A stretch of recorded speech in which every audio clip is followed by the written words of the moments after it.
शुकदेव महाराज म्हणाले, राजन, दुर्योधन जखमी झालेला होता.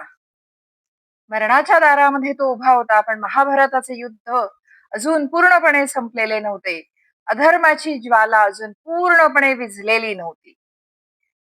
दुर्योधनाचे शरीर पूर्णपणे जखमी होते, पण त्याच्या मनातली सुडाची आग अजून धगधगत होती. आणि तेवढ्यात तेथे आला द्रोणाचार्यांचा पुत्र अश्वत्थमा. तो दुर्योधनाचा अत्यंत जिवलग मित्र होता. आपल्या जिवलग मित्राची अवस्था, अशी जखमी अवस्था बघून तो खूप संतप्त झाला. दुर्योधन वेदनेने अश्वत्थमाला म्हणाला, अश्वत्थमा, माझे सगळे योद्धे संपले, पण माझा सूड पूर्ण झालेला नाही. तू आता माझा सूड तूच पूर्ण कर.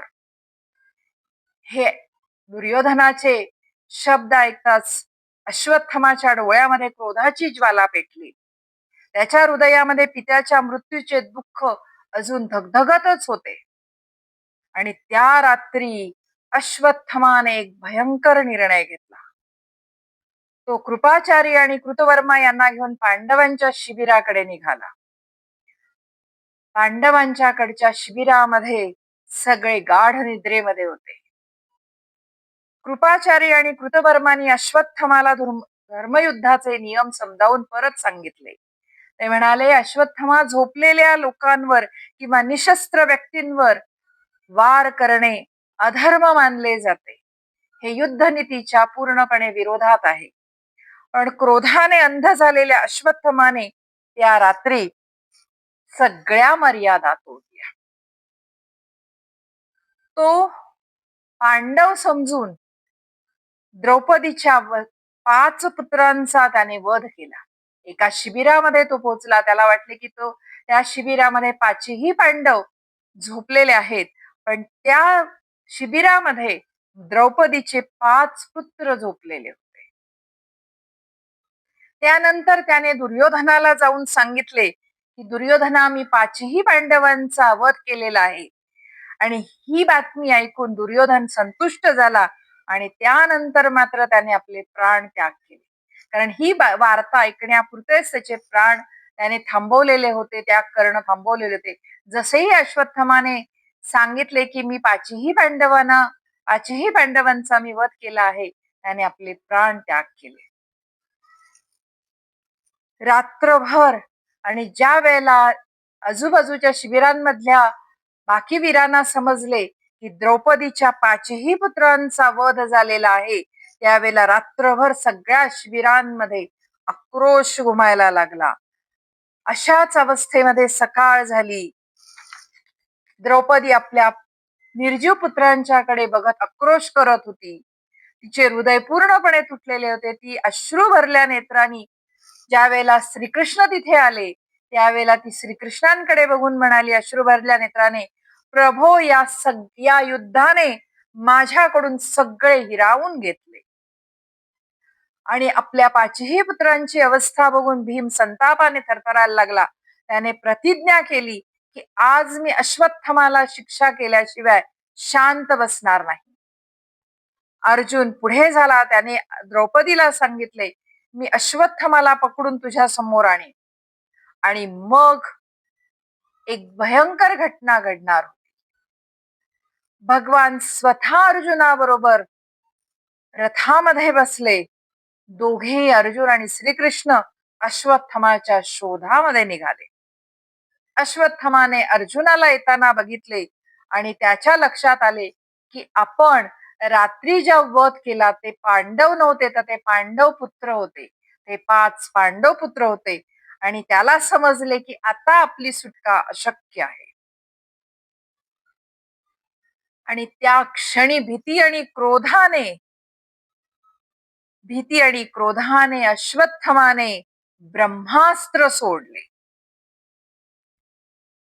त्या अस्त्राच्या तेजाने दशदिशा प्रज्वलित झाल्या. पृथ्वी आणि आकाश थरथर कापायला लागले. इतके ते अस्त्र तेजस्वी होते. अर्जुन श्रीकृष्णाला म्हणाला, हे माधवा, या तेजस्वी अग्नीपासून सगळ्यांचे रक्षण कसे करता येईल? अर्जुन त्या क्षणी देखील हेच विचार करत होता की अश्वत्थमाने सोडलेल्या ब्रह्मास्त्राने सगळ्या लोकांचा विनाश होऊ शकतो, पृथ्वीचा संहार होऊ शकतो. म्हणून त्याने श्रीकृष्णाला विचारले की कृष्णा, हे मी माधवा, मी या या अस्त्रापासून सगळ्या पृथ्वीचे, सगळ्या समस्त मानव जातीचे रक्षण कसे करू. त्यावेळेला श्रीकृष्ण म्हणाले, हे पार्था, तूही ब्रह्मास्त्राचा उपयोग कर. ब्रह्मास्त्राला अडवण्यासाठी तुला पण ब्रह्मास्त्र सोडावे लागणार आहे. आणि भगवंतांचा हा आदेश मान्य करून अर्जुनाने अचमन करून भगवंतांचे स्मरण करून ब्रह्मास्त्र प्रगट केले. 2 दिव्य अस्त्रे आकाशात एकमेकासमोर उभी राहिली. 2 दिव्य अस्त्रांच्या संयोगाने भयंकर तेज उत्पन्न झाले. संपूर्ण पृथ्वी परत थरथरायला लागली. तिला धोका निर्माण झाला. कारण दोघांनीही ब्रह्मास्त्र सोडलेली होती. त्या दोघांच्या ब्रह्मास्त्राने पृथ्वीला धोका निर्माण झालेला होता. त्यावेळेला वेदव्यास मुनींनी आणि देवर्षी नारद यांनी हस्तक्षेप करून दोघांनाही ब्रह्मास्त्रे परत घ्यायची विनंती केली. अर्जुनाला ब्रह्मास्त्र सोडणे आणि परत घेण्याची विद्या अवगत होती. त्यामुळे त्यांनी ब्रह्मास्त्राला शांत करून परत घेतले.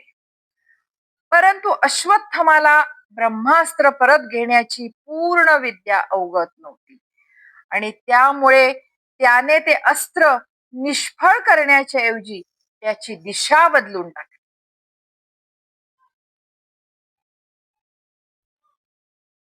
यानंतर अर्जुनाने अश्वत्थमाला पकडले आणि बांधून आपल्या शिबिराकडे आणले. भीम आणि बाकी पांडव क्रोधाने म्हणाले, या अधर्मीचा तात्काळ वध करा.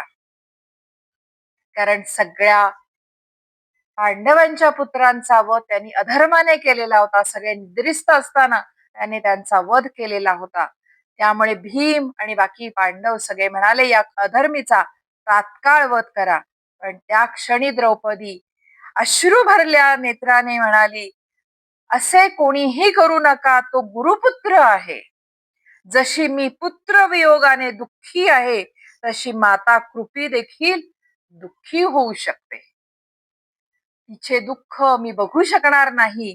त्यामुळे अश्वत्थमाचा वध करू नका. द्रौपदीचे हे पुत्रवियोगाने दुःखी झालेले मन देखील करुण हृदय होते तिचे. पुत्रवियोग तिला झालेला होता, पण ती करुण हृदयाने हे सगळे म्हणाली. हे बघून सगळेजण त्या क्षणी शांत झाले. भगवान श्रीकृष्ण म्हणाले की अश्वत्थमाने अधर्म केलेला आहे, त्याला शिक्षा ही मिळालीच पाहिजे.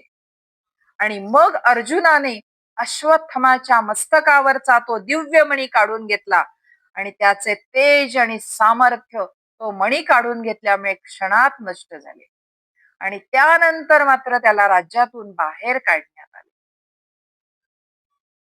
शुकदेव महाराज म्हणाले, राजन, पण अधर्म अजून संपलेला नव्हता. एवढे सगळे झाले तरी अधर्म अजून पूर्णपणे संपलेला नव्हता. अश्वत्थमाच्या अंतःकरणातला द्वेष अजून शांत झालेला नव्हता. आणि म्हणूनच त्याने जाता जाता पुन्हा एक ब्रह्मास्त्र सोडले. ब्रह्मशीर नावाचे ते अस्त्र होते. त्यामुळे पूर्ण पांडव वंशाचा त्याला पूर्ण नाश करायचा होता. कारण अजूनही एक पांडवांचा वंश जिवंत होता. उत्तरेच्या गर्भामध्ये तो वंश होता आणि जाता जाता अश्वत्थमाला तो गर्भ नष्ट करायचा होता. आणि म्हणून त्याने ब्रह्मशीर नावाचे अस्त्र सोडले. अभिमन्यूची पत्नी उत्तरा, हिच्या गर्भामध्ये जे बालक होते ते पांडव वंशातला शेवटचा वंश होते, शेवटचा वारस होते. आणि अश्वत्थमाने त्यालाच लक्ष केलेले होते. शुकदेव महाराज म्हणाले, राजन, ते गर्भ, तो बालक म्हणजे तूच होतास. आणि राजन, या वेळेस ज्या वेळेला ब्रह्मशीर नावाचे अश्वत्थामाने अस्त्र सोडले, त्यावेळेला उत्तरा घाबरून भगवान श्रीकृष्णाकडे धावत आली.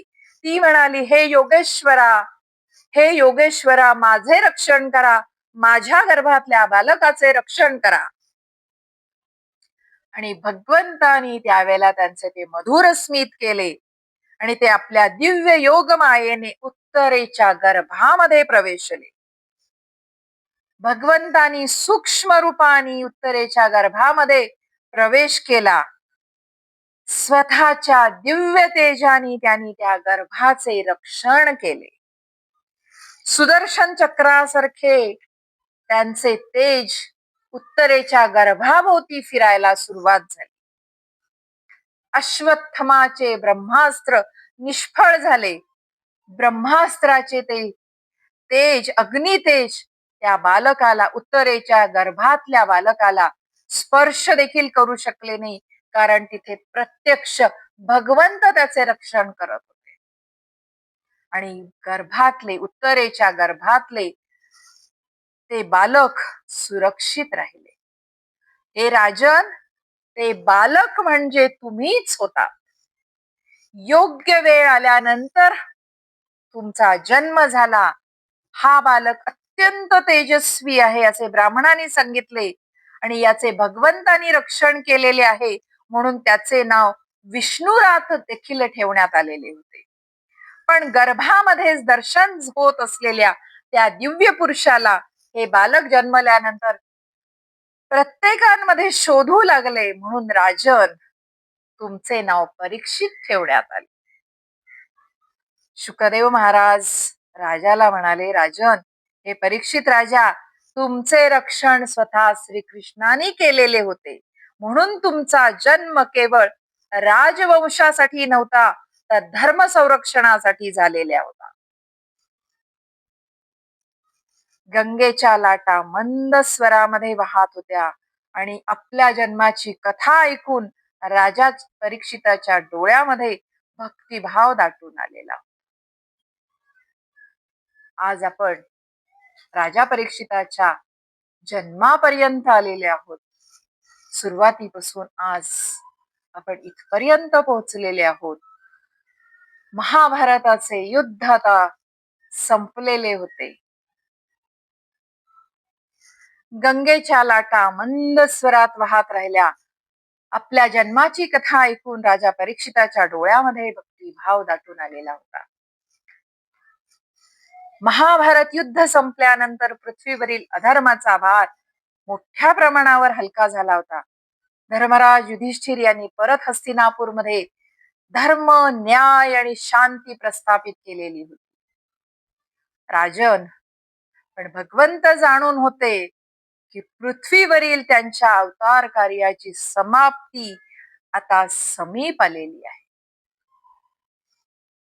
गंगेच्या पवित्र तीरावर वातावरण आता अत्यंत गंभीर झालेले होते. राजन, राजा परीक्षित अत्यंत एकाग्रतेने शुकदेव महाराज सांगत असलेली कथा ऐकत होते. तेव्हा शुकदेव महाराज अत्यंत गंभीर आवाजात सांगायला लागले, भगवान श्रीकृष्णाच्या कृपेने युधिष्ठिराला राज्याभिषेक झाला. सगळी प्रजा आनंदी झाली आणि काही दिवस हस्तिनापूरमध्ये सगळ्यांच्या सोबत राहून काही दिवसांनी भगवंतानी द्वारकेला परत जाण्याची सगळ्या पांडवांच्या समोर, द्रौपदी समोर आणि कुंती मातेसमोर आपली इच्छा व्यक्त केली. कारण बराच कालावधी लोटलेला होता की भगवंत द्वारकेवरून हस्तिनापूरला आलेले होते.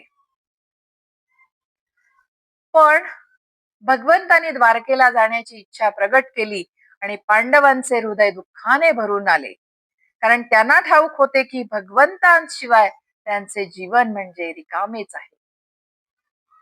त्यावेळी माता कुंती अत्यंत भक्तिभावाने श्रीकृष्णासमोर आल्या. त्यांच्या डोळ्यामध्ये अश्रू होते. त्या हात जोडून म्हणाल्या, त्यांनी प्रार्थना केली, श्रीकृष्णाची प्रार्थना केली. खरे पाहता कुंती माता श्रीकृष्णाच्या आत्या होत्या, पण कुंती मातेला माहिती होते की आतापर्यंतच्या अनेक संकटांमध्ये भगवान श्रीकृष्णाच्या साथीमुळे आणि त्यांनी केलेल्या मार्गदर्शनामुळे ते सगळे पांडव आणि कुंती माता त्या प्रत्येक संकटातून बाहेर पडलेल्या होत्या.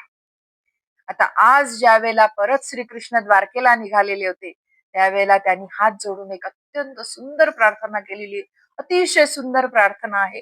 त्यातला मी थोडासाच भाग, हा संस्कृत प्रार्थनेचा मी थोडासा भाग आपल्यासमोर सांगत आहे आणि त्याचा अर्थ मी नंतर आपल्याला सांगणार आहे. विपदा संतु तशश्वत तत्र तत्र जगद्गुरो भवतो दर्शन यत् स्यात् अपुनरभव दर्शनम. खूप सुंदर प्रार्थना आहे. ही खूप मोठी प्रार्थना आहे, पण ही प्रार्थना इथे एवढी सांगणं मला शक्य नाही. वेळेअभावी मी आपल्याला ही प्रार्थना सांगू शकत नाही, म्हणून यातला महत्वाचा भाग मी आपल्यासमोर घेतला आहे. या प्रार्थनेचा अर्थ आहे, हे प्रभो, तुम्ही आमचे वारंवार रक्षण केलेले आहे. लक्षागृहापासून महाभारत युद्धापर्यंत प्रत्येक संकटामध्ये तुम्ही आमच्या सोबत उभे राहिला आहात.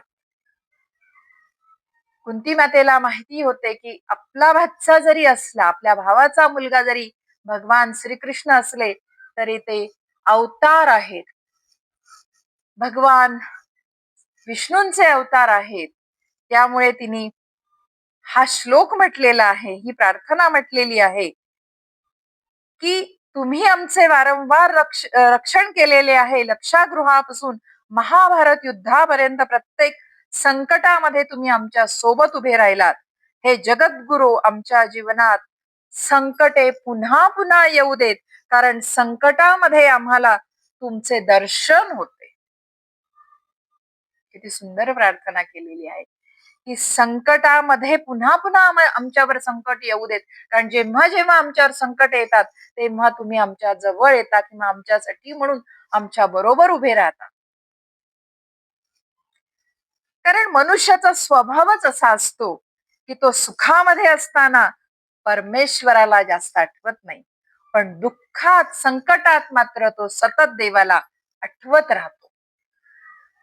कुंती माता असेही म्हणते की मला तुम्हाला विसरायचे नाही, जगद्गुरु, मला तुम्हाला विसरायचे नाही, कारण मी जर सुखात तुम्हाला विसरणार असेल तर मला ते सुखच नको. किती अप्रतिम प्रार्थना आहे कुंतीची, खूप सुंदर प्रार्थना आहे. आपण पण ही प्रार्थना कायम भगवंतांसाठी केली पाहिजे. कुंती माता म्हणते की मी जर तुम्हाला सुखात विसरणार असेल तर ते सुख मला अजिबात नको भगवंता. असे सुख मला नको की ज्या सुखामध्ये मी तुमच्यापासून दूर जाईल. त्यापेक्षा मला संकट चालतील की ज्या संकटामध्ये कायम मी तुम्हाला स्मरत असेल. कुंती मातेला संकटापेक्षा, याचा अर्थ आपण जर नीट समजून घेतला, याचा अर्थ असा नाही की कुंती माता भगवंतांना संकटच मागत आहे. ती संकट मागत नाहीये, तर तिला संकटापेक्षा कृष्णाचे दर्शन आणि स्मरण अधिक प्रिय आहे. म्हणून ती सुख नको. जर सुखामध्ये मी तुम्हाला विसरणार असेल तर ते सुख मला नको, कारण मला तुमचे दर्शन आणि स्मरण अत्यंत प्रिय आहे. या प्रार्थनेचा खरा उपदेश श्रीमद भागवत आपल्याला असा करत आहे. कुंती माता असं म्हणत नाहीये की प्रत्येकाने देवाजवळ जाऊन दुःखच मागावं. कुंती मातेचं असं कधीही म्हणणं नाहीये. म्हणून या प्रार्थनेचा अर्थ नीट समजून प्रत्येकाने या प्रार्थनेचा अर्थ नीट समजून घेतला पाहिजे. कुंती मातेचे असे म्हणणे नाही की प्रत्येकाने जाऊन देवाजवळ नेहमी संकटेच मागावेत किंवा दुःखच मागावेत, पण तिचे म्हणणे असे आहे, तिने केलेली जी प्रार्थना आहे भगवंतांची, श्रीकृष्णाची, याचा अर्थ असा आहे की सुख आले तरी देवाला विसरू नका, दुःख आले तर निराश नका हो. प्रत्येक परिस्थितीमध्ये, सुखामध्ये असो दुःखामध्ये असो, ईश्वराचे स्मरण ठेवा. संकट केवळ शिक्षा देत नसते, कधी ते आपल्याला आध्यात्मिक प्रगतीचे साधन, ते कधी कधी आपल्यासाठी आध्यात्मिक प्रगतीचे साधन देखील असते. कुंती मातेच्या आयुष्यामध्ये अनेक संकटे आली. प्रत्येक वेळेला भगवंत पांडवांच्या बरोबर होते. कुंती मातेने अनुभवलेले होते की जेव्हा दुःख येतात तेव्हा मनुष्याचा अहंकार कमी होतो. मी आपण नेहमी म्हणाल की मी नेहमी असं सांगतेय तुम्हाला की श्रीमद भागवत आपल्याला उपदेश करत आहे. मी याच कारणासाठी खूप सोप्या पद्धतीने आपल्याला या कथा सांगितलेल्या आहेत. हे निरूपण करत असताना मी खूप सोप्या पद्धतीने निरूपण केलेले आहे, कारण निरूपण दोन्हीही पद्धतीने करता येते. थोडे आध्यात्मिक पद्धतीने जर केले तर ती भाषा थोडीशी अवघड जाते आणि समजायला अवघड जाते. म्हणून मी माझ्या परीने हे निरूपण करत असताना श्रीमद भागवताचे अत्यंत सोप्या पद्धतीने सांगायचा प्रयत्न केलेला आहे. आणि प्रत्येक कथेच्या नंतर मी श्रीमद भागवत आपल्याला काय उपदेश करत आहे त्याचा अर्थ मी माझ्या परीने अत्यंत सोप्या भाषेमध्ये सांगायचा प्रयत्न केलेला आहे. आत्ता देखील हा भाग जो संपत आहे, या भागाच्या अंतिम भागामध्ये अंतिम ओळींमध्ये मी आपल्याला तेच सांगत आहे की श्रीमद भागवतामध्ये जी कुंती मातेनी श्रीकृष्णाची प्रार्थना केलेली आहे, त्या प्रार्थनेमध्ये कुंती मातेने शेवटी सांगितलेले आहे की दुःख जेव्हा येतात तेव्हाच मनुष्याचा अहंकार कमी होतो आणि तो देवाला अधिक आर्ततेने हाक मारतो. आणि ही कुंती मातेची प्रार्थना ऐकून सगळेजण स्तब्ध झाले. कारण कुंती माता संकटातून मुक्ती नाही तर संकटे नेहमी येऊ देत, ज्यामुळे भगवंतांचे अखंड स्मरण होत राहील असा आशीर्वाद भगवंतांना मागत. आणि आपण देखील सगळ्यांनी कुंती मातेने जो आशीर्वाद मागितलेला आहे असाच आशीर्वाद आपण भगवंतांना मागत राहावा की मला भगवंता तुमचे स्मरण अखंड होत राहावे. मी झोपेत जरी असलो किंवा मी झोपेत जरी असले तरीही तुमचे स्मरण मला होत राहू, असाच आशीर्वाद आपण भगवंतांना रोज मागितला पाहिजे. भगवंत मंद मधुर स्मित करत त्यांची स्तुती ऐकत होते. कुंती माता श्रीकृष्णाची आत्या होती, पण तिची श्रीकृष्णावर अत्यंत भक्ती होती, निस्सीम भक्ती होती श्रीकृष्णावर. त्या भाचा म्हणून त्यांच्याकडे कधीही बघत नव्हत्या, त्या भगवंत म्हणूनच त्यांच्यावर भक्ती करत होत्या. नंतर श्रीकृष्णाने पांडवांचे सांत्वन केले, सर्वांना प्रेमाने निरोप दिला आणि भगवान श्रीकृष्णाने द्वारकेकडे प्रस्थान केले. भगवंताचा रथ हस्तिनापूर मधून बाहेर पडताच सगळ्या समस्त हस्तिनापूर मधल्या लोकांच्या डोळ्यात अश्रू आले. स्त्रिया महालाच्या गच्चीवर उभ्या राहून भगवंतांकडे श्रीकृष्णांकडे पाहत होत्या. ब्राह्मण वेद मंत्रांचा घोष करत होते. सर्वत्र गंभीर विरहाचे वातावरण निर्माण झाले होते.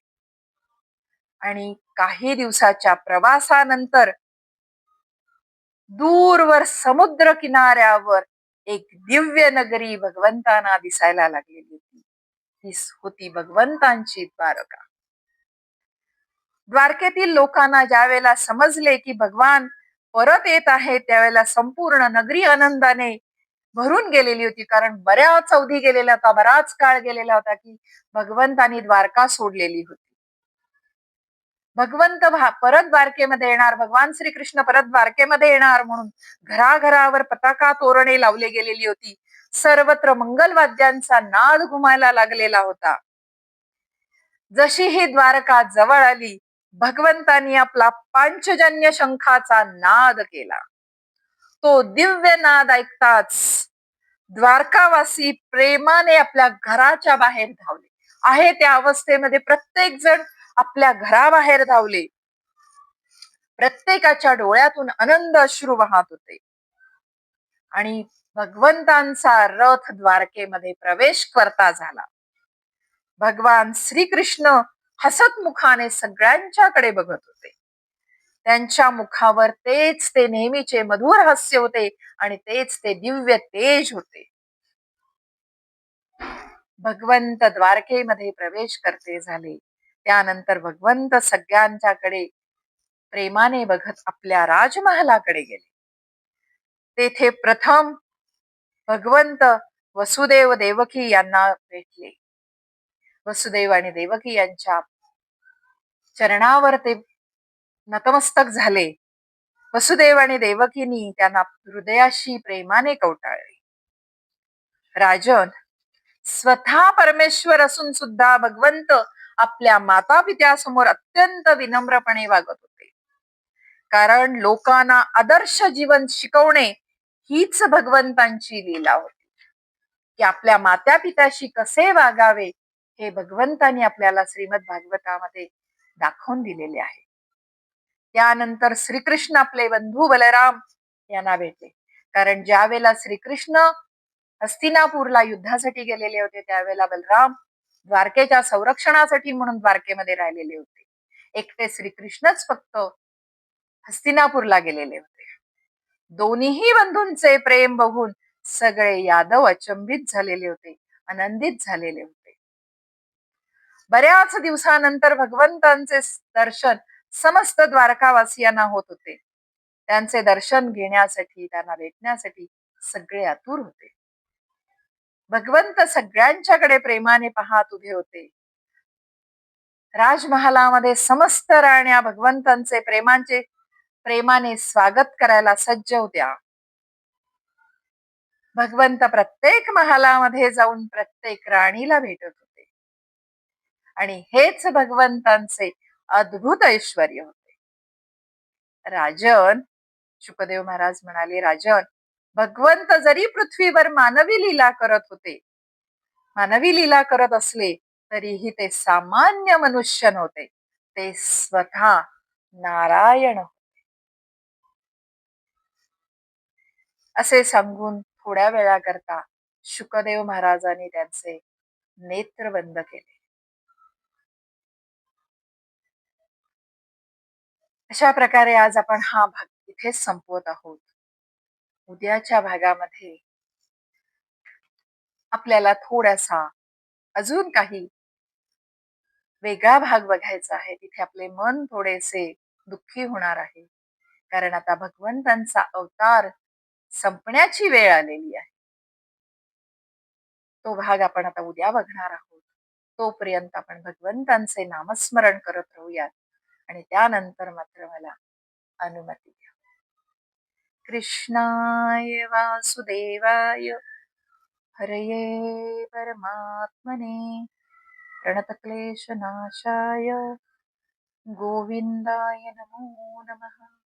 ओम नमो भगवते वासुदेवाय. श्रीकृष्णार्पणमस्तु.